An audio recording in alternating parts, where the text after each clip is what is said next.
عمران خان صاحب نے مذاکرات کا دروازہ بند نہیں کیا. ٹھیک. اور آج انہوں نے جو پریس کانفرنس کی ہے جی اس میں یہ انہوں نے ریپیٹ کیا. انہوں نے کہا ہم مذاکرات چاہتے ہیں, ہم چاہتے ہیں کمیشن قائم ہو اور الیکشن جو ہے اس کا جائزہ لے اور تحقیقات کرے. تو اس میں تو کوئی دو رائے ہو نہیں سکتی. آج یہ خبر بھی آئی کہ نواز شریف صاحب جو ہیں انہوں نے بھی مشاورت کی ہے اپنے رفقا سے اور اس میں پیش رفت کے لیے وہ بھی جائزہ لے رہے ہیں. میرے خیال اس میں زیادہ کیلو کال نہیں ہونی چاہیے اور یہ جو ٹرمز آف ریفرنس ہے ان پر اتفاق کرنے کے بعد قدم آگے بڑھا لینا چاہیے. بریک یہاں پر لے لیں اور بعد میں ناظرین کو بتائیں گے عمران خان صاحب نے کہا کیا. ایک بریک کے بعد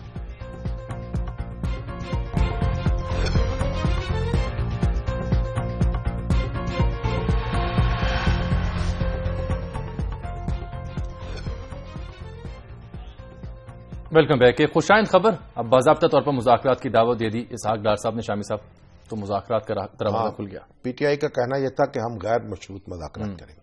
اسحاق ڈار صاحب نے بھی کہا ہے کہ وہ غیر مشروط دعوت دے رہے ہیں اور اعلان بھی کر دیا حکومت نے اپنی ٹیم کا. اسحاق ڈار صاحب ہوں گے اور حسن اقبال صاحب ہوں گے اور پی ٹی آئی کی ٹیم جو ہے اس میں شاہ محمود قریشی صاحب تو ہوں گے ہی اور کوئی صاحب ان کی جگہ ایک ہوں گے یا دو ہوں گے یہ بھی بتایا نہیں گیا. لیکن یہ اچھی پیش رفت ہے اور شاہ محمود قریشی صاحب نے اسے قبول کر لیا ہے اور کہا ہے کہ بات وہیں سے شروع ہونی چاہیے جہاں سے ٹوٹی تھی. اب ٹوٹی کہاں تھی اس کے بارے میں اپنی اپنی رائے ہے, لیکن بہرحال بات شروع ہونی چاہیے. اگر جہاں سے ٹوٹی ہے وہاں سے شروع کر لیں یا جہاں سے نہیں ٹوٹی وہاں سے شروع کر لیں, بس شروع کر لیں اور کسی نتیجے پر پہنچا دیں. امید ہے اس کے تعین کرنے میں وقت نہیں گزرے گا کہ کہاں سے ٹوٹی تھی. یہ اعصاب جو ہیں قوم کے ان پر ایک بوجھ پڑے گا نا. اب یہ کام نپٹانا چاہیے اور دیکھنا چاہیے. جب اتفاق موجود ہے, کمیشن پر اتفاق ہے اور جو گزشتہ انتخابات ہیں ان میں جو سسٹمیٹک دھاندلی اگر ہوئی ہے تو اس کے تعین پر اتفاق ہے تو پھر ٹرمز آف ریفرنس جو ہے ان پہ بھی کر لینا چاہیے اور آگے بڑھنا چاہیے.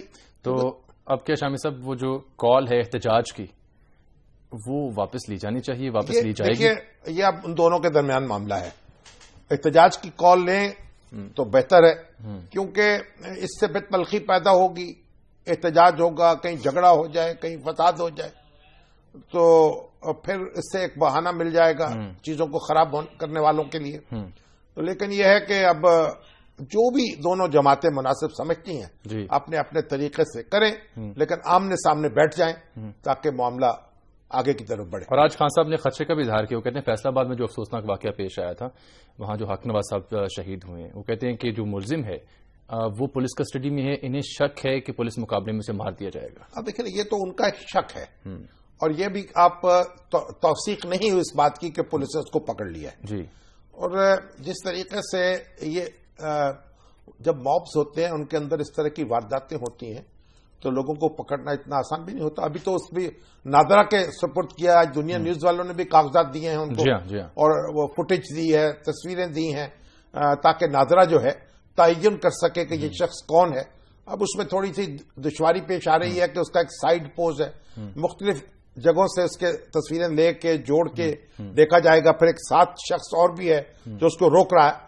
تو اس کا تعین تھوڑا وقت لگ سکتا ہے لیکن میرا خیال ہو جائے گا اور اس کا پتہ چل جائے گا کہ یہ شخص کون ہے. کچھ تجزیہ کار یہ بھی مانتے ہیں کہ نادرا پر کوئی پریشر ہے کہ اس کی تصدیق نہ کی جائے. دیکھیں جی اصل میں مصیبت یہ ہے کہ یہ سبجیکٹیوٹی ہے, آپ کے اپنے دل میں جو ہوتا ہے وہ زبان پر آ جاتا ہے. تو ہمارا کام ہے چیزوں کو آبجیکٹیولی دیکھنے کا.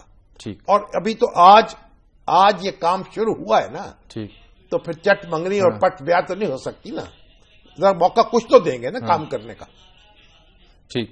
شامی صاحب ایک اور موضوع جڑا تھا فیصل آباد کے واقعے سے, وہ جو ایک سرکاری ٹیلی فون کی بات رانا مشہود صاحب کے ٹیلی فون سے جو کچھ میڈیا پرسنز کو کالیں کی گئی فیصل آباد میں, جن میں کہا گیا تھا کہ یہ رانا جو آپ کے ہیں ثناء اللہ صاحب اور یہ ہمارے بعض دوست رانا ثناء اللہ صاحب کو بھی اور رانا مشہود صاحب کو بھی دونوں کو فیصل آباد کا سمجھ رہے ہیں. بالکل. حالانکہ رانا مشہود صاحب کا تعلق فیصل آباد سے نہیں ہے, لاہور میں ہے. وہ لاہور کے رہنے والے ہیں, یہیں سے رکن اسمبلی منتخب ہوئے.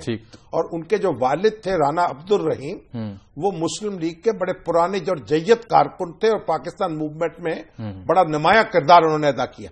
تو یہ دونوں رانے جو ہیں ان کے درمیان فیصل آباد کے حوالے سے کوئی کشمکش نہیں ہے, اور جو کشمکش ہے وہ اور حوالوں سے ہو سکتی ہے. صحیح. تمہارا رانا مشہود صاحب کا جو ٹیلی فون تھا نمبر, اس سے پھر ان میڈیا کے لوگوں کو کالیں ہوئی کہ نہیں ہوئی, آپ بتائیے. بالکل نہیں ہوئی. یہ جو ہم نے ریکارڈ حاصل کیا ہے پی ٹی اے کے توسط سے, جسے سی ڈی آر کہتے ہیں, کال ڈیٹا ریکارڈ, وہ ہم نے اس دن کا 24 گھنٹے کا آج ہم نے حاصل کیا. شامی صاحب اور ناظرین کو ہم دکھا بھی سکتے ہیں.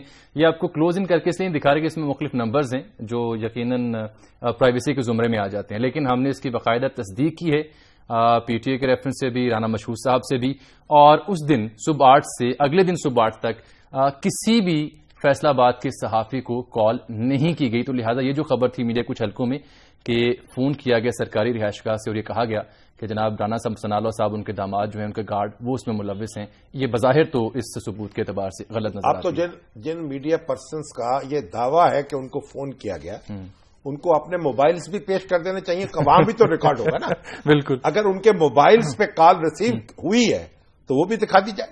ہاں بالکل, لیکن اس ڈیٹا لسٹ میں شامی صاحب ایسا کچھ بھی ہمیں دکھائی نہیں دیا. تو ایک اور انتہائی اہم موضوع تھا لاہور ہائی کورٹ کا. وہاں پہ جو انجمن تاجران کے جنرل سیکرٹری ہیں, انہوں نے ایک درخواست دے رکھی تھی تحفظ کے حوالے سے. اس پر ہم بات کرتے ہیں لیکن ایک بریک کے بعد.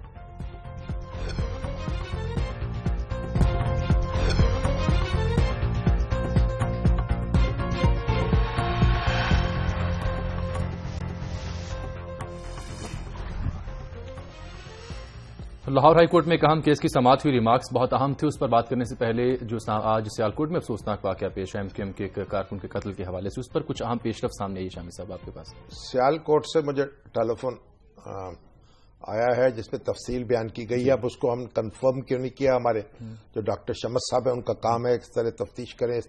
وہ کہتے ہیں کہ جو عابد گجر اس وقت صدر ہیں ایم کیو ایم کے, وہاں زلئی یا زلئی یہ شہر کے, تو یہ جو باؤ انور ہے اس نے اب ایم کیو ایم کو چھوڑ دیا ہوا تھا. اچھا. اس کے انتقال کے بعد عابد گجر نے وہاں آ کر ان کے پرچم دوبارہ لگائے ہیں, نمبر 1. اچھا. نمبر 2, یہ تاجی نامی لڑکا ہے, ان سے اس کا جھگڑا تھا باؤ انور کا. جی. اور ایک شاہدہ نامی خاتون ہے, وہ بھی اس میں ایک جھگڑے میں ملوث بتائی جاتی ہے. جی. تو انہوں نے کہا کہ یہ جو قتل ہے یہ ذاتی وجوہات کی بنیاد پر ہوا ہے, اور وہ تاجی جو ہے وہ اس میں اس کا کردار ہے. اس کو اس طرح سے دیکھنا چاہیے, یہ کوئی سیاسی واردات نہیں ہے. لیکن کیونکہ ہم اس کی تفتیش تو نہیں کر پا رہے اس وقت, اور ہم یہ بھی کوئی اس میں جانا بھی نہیں چاہتے تفصیل میں, لیکن بہرحال یہ جو واقعات جو صاحب جنہوں نے بتائے ہیں انہوں نے بڑے وثوق سے بتائے ہیں, تو اس لیے ان کی تحقیقات اس طرز پہ بھی ہونی چاہیے. یعنی ایک اور اینگل سامنے, ایک اینگل اور سامنے آیا. تو لاہور ہائی کورٹ نے کہا جی حکومت نے ملک اگر ایسے ہی چلانا ہے تو بہتر ہے جائے اور کسی اور کو آنے دے, اور پھر سیکیورٹی پلان مانگا تھا. آج کی ہیئرنگ میں صرف سیکیورٹی پلان پیش کیا. دیکھیے جو تاجروں کے لیڈر ہیں, جی کیا نام ہے ان کا, نعیم میر جنرل سیکرٹری ہیں, انہوں نے یہ درخواست دائر کی تھی کہ جو عمران خان صاحب کا یہاں شہر بند کرنے کا پروگرام ہے, اب تو 15 کو ہے, تو اس کے سلسلے میں تحفظ دیا جائے تاجروں کو اور حکومت کو اس بارے میں پابند کیا جائے. تو لاہور ہائی کورٹ کا ایک فل بینچ جو ہے وہ اس کی سماعت کر رہا ہے اس درخواست کی, اور سماعت ابھی جاری ہے. لیکن اس کے دوران ایسے ریمارکس دیے ہیں جج صاحبان نے جن سے کچھ غم و غصہ ظاہر ہوتا ہے, اور یہ جیسے کہ حکومت سے اگر یہ کام نہیں ہو سکتا, یہ لا اینڈ آرڈر کو سنبھال نہیں سکتی, تو کسی اور کے سپورٹ کر دے. میں کچھ سمجھنے سے قاصر ہوں. دیکھیں ہمیں فاضل جج صاحبان کا بہت احترام ہے, ان کو یقیناً فیصلے کرنے چاہیے, اور یقیناً جو قانون کو نافذ کرنا چاہیے, آئین کو نافذ کرنا چاہیے. لیکن جو اس طرح کے ریمارکس ہیں جن کے کئی مطالب اخذ کیے جا سکتے ہیں, اور جن سے ایک جب میسج جاتا ہے سوسائٹی میں اس سے بسط ادب یہ عرض کریں گے کہ اس سے اعتراض کیا جائے. یہ ایک بڑے پیچیدہ مسائل ہیں. اس وقت سیاسی صورتحال الجھی ہوئی ہے اور یہ صرف کوئی کسی ایک اقدام سے آپ ان معاملات کو سنبھال نہیں سکتے. ٹھیک. اب مذاکرات کرنے کی کوشش بھی ہو رہی تھی, اب اس کا آغاز بھی ہو رہا ہے. جی. اور حکومت, یہ جو مابز ہیں ان کو سنبھالنا کوئی آسان نہیں ہوتا. سڑکوں پر جب لوگ آ جاتے ہیں تو ان کو کسی بوتل میں آپ بند نہیں کر سکتے. یہ جن جو ہے جب نکل جائے تو یہ بڑی احتیاط کی بات ہے. یقیناً تاجروں کو تحفظ ملنا چاہیے, یقیناً عام شہریوں کو بھی تحفظ ملنا چاہیے, اور جو ہمارے مقتدر لوگ ہیں ان کو بھی ملنا چاہیے. لیکن ایک عام شہری جو ہے وہ یہ توقع بھی رکھتا ہے کہ استقرار اور استحکام بھی باقی رہے سوسائٹی میں, اور جج صاحبان جو ہیں وہ ایسے ریمارکس نہ دیں جن سے غلط فہمیاں پیدا ہوں اور معاملات الجھیں سلجھیں نہ. ٹھیک. تو لاہور ہائی کورٹ کے بعد اب سپریم کورٹ کا بھی ذکر کریں گے. اہم فیصلہ تھا, 3 درخواستیں دائر ہوئیں وزیر اعظم کو نااہل قرار دینے کے لیے, تینوں خارج کر دی گئی. تو دیکھیے ہمارے ہاں تو اب یہ جو مختلف سیاسی عناصر ہیں انہوں نے کافی عرصے سے عدالتوں کو ایک اس قسم کا ایک اعلی کار بنا رکھا ہے.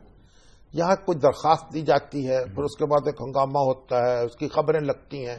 جی. اور اب ہونا تو یہ چاہیے کہ جو لوگ ایسی درخواستیں دیتے ہیں, جن کی درخواستیں مسترد ہوتی ہیں, ان کو کاسٹ بھی ڈالی جائے. اب فریق مخالف کو وہ اپنا جو خرچہ ہے وہ بھی ادا کرے. صحیح. وگرنہ یہ جو طرح طرح کی درخواستیں, اب جس طرح اس کی سماعت ہوئی ہے سپریم کورٹ کی 7 رکنی بینچ جو ہے اس نے سماعت کی ہے, یہ کہہ کے کہ وزیر اعظم کا ایک چودھری شجاعت حسین صاحب تھے, اسحاق خاکوانی صاحب تھے, گورنر نواز سندھو صاحب, اور گورنر سندھو صاحب پہلے ہائی کورٹ میں گئے تھے, وہ اپیل میں گئے تھے, یہ حضرات براہ راست گئے تھے. اب 184 کے تحت کہ جی یہ بنیادی حقوق کا مسئلہ ہے, تو عدالت نے جب کہا کہ بھئی وزیر اعظم کی تقریر سنائیں جی, تو اس میں تو معلوم ہوا کہ چودھری نثار علی کے حوالے سے کوئی بات کر رہے ہیں جی. پھر یہ ہے کہ بھئی آرمی نے کیا کہا ہے, انہوں نے ٹویٹ کیا ہے جناب ISPR کے ڈائریکٹر نے جی. تو بڑی ایک عجب صورتحال پیدا ہوئی اور عدالت نے یہ قرار دیا کہ پہلے مقدمہ جو ہے چلے گا کسی پر, پارلیمنٹیرین پر, عدالت کا کوئی فیصلہ آئے گا تبھی اس کو نااہل قرار دیا جا سکتا ہے. سپریم کورٹ یہ کام اس طرح سے نہیں کر سکتی. اور ایک بات یہ بھی ہے کہ جو کاروائی ہوتی ہے ہاؤس کی وہ تو اسپیکر کے ذریعے عدالتوں میں چیلنج نہیں ہوتی. ٹھیک. تو یہ جو ہمارے بڑے بڑے وکیل ہیں اور بڑے بڑے سیاست دان ہیں, نہ یہ ان کو دستور جو ہے اس کا اچھی طرح مطالعہ کرنا چاہیے اور پھر درخواستیں دائر کرنی چاہیے. ٹھیک ہے. تو بہرحال ایک یہ فیصلہ جو ہے ایک اس سے بھی ایک اچھا میسج جائے گا. دیکھیے قانون کے سامنے تو سب جواب دیں اور عدالتوں کے سامنے بھی سب کو جواب دہ ہونا چاہیے. ٹھیک ہے. لیکن عدالتوں کے ذریعے سے اپنے حریفوں کے خلاف بخار نکالنا اور اپنے جذبات کا اظہار کرنا یہ کوئی مناسب طریقہ یہ بھی کوئی مناسب طریقہ نہیں ہے. ہمارے شامی صاحب قانون ہمارے پاس تقریباً 30-40 سیکنڈز باقی رہ گئے, لیکن روشن علی بھیم صاحب کا ذکر کرنا چاہیں گے جو بیمہ جو پالیسیز تھی ان کے. روشن علی بھیم جی جو ہیں ایسٹرن فیڈرل جو کمپنی ہے انشورنس کی, ایسٹرن فیڈرل انشورنس, اس کے سربراہ تھے اور 81 سال کی عمر میں انہوں نے 1998 میں وفات پائی جی. بڑے ہی مرنجا مرنج, بہت اچھے محب وطن پاکستانی, دوسروں کے کام آنے والے, خدمت خلق کرنے والے, ایک بڑے معزز شخص تھے جی. اور وہ رخصت ہوئے, ان کی یاد آئی ہے اور ہم ان کو خراج عقیدت پیش کرتے ہیں.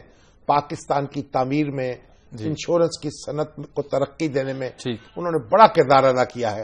اللہ تعالیٰ ان کی مغفرت فرمائے اور ہمارے صنعت کاروں کو ان کا سچ جذبہ عطا فرمائے. آمین. بہت شکریہ شامی صاحب. ناظرین ملیں گے آپ سے کل کے پروگرام میں. ابھی تک کے لیے اجازت. اللہ حافظ.